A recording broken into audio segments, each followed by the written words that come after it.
Okay, this clutch mechanism just came out of an LPC that would go into play position and immediately go back into scan. And people say it's a stuck clutch. Well, yes and no. If you look, the clutch member on this unit is quite free. What isn't quite free is this arm here, which is located on the right side of the clutch, looking from the rear. And if I hold the clutch unit stationary, I should be able to take this arm and move it freely back and forth. This spring should actually return it all by itself.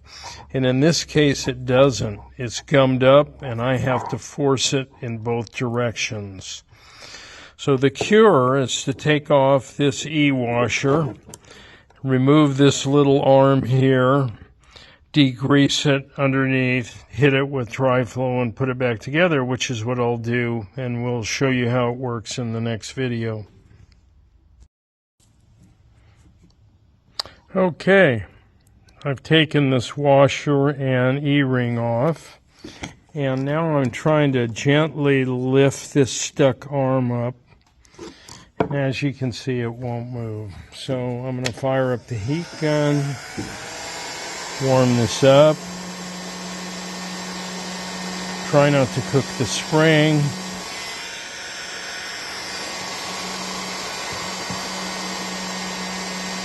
And that should loosen up the hardened oil and grease and allow me to get that arm off.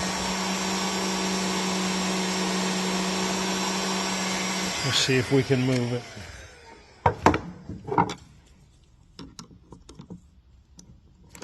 Okay, off it comes.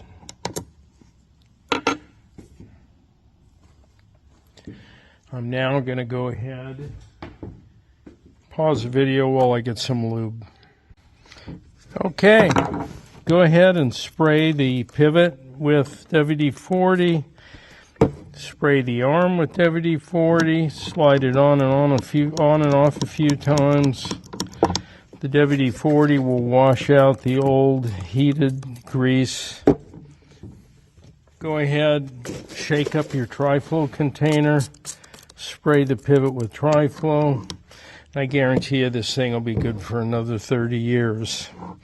I'm going to stop the video and go ahead and put this arm and the E-washer and thrust washer on. Okay, so what I did is I went ahead and removed this pin, slid it all the way out, took the clutch assembly, this is kind of a throw-out arm, degreased it with WD-40 and wiped it off and hit it with Tri-Flow. Put this arm back on, and now if you look, the spring easily returns it, even if I hold the clutch. And that's the tricky part, is that piece right there. It has to be absolutely free, or your Seeburg will just keep going from scan to play to scan without playing the record. Another thing to note is this pivot shaft should not be rotating in this casting. This arm should be free on this shaft, and the clutch assembly should be able to move without that shaft rotating.